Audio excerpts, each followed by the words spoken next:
இன்ஷா அல்லாஹ்வின் மகிமையை பற்றி இந்த வீடியோவில் காணலாம். ஒரு நாள் தாவூத் அலைஹிஸ்ஸலாம் அவர்களிடம் அவர்களின் மனைவி, இன்று கவசம் விற்று வரும் பணத்தை என்னிடம் தாருங்கள் என்று கூறினர். சரி, தருகிறேன் என்றார்கள் தாவூத் அலைஹிஸ்ஸலாம்.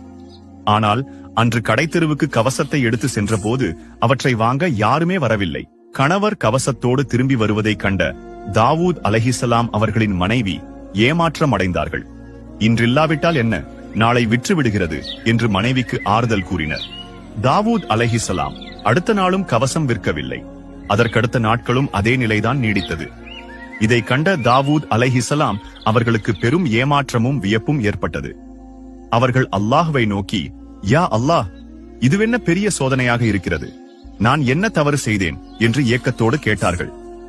அதற்கு அல்லாஹ், நீங்கள் உங்கள் திறமையை பெரிதாக எண்ணி எனது ஆற்றலை மறந்து இன்ஷா அல்லாஹ் என்று கூறாமல் உங்கள் மனைவியிடம் பதில் சொன்னீர்களே, எனவேதான் அது விற்கவில்லை என்று பதில் கூறினான்.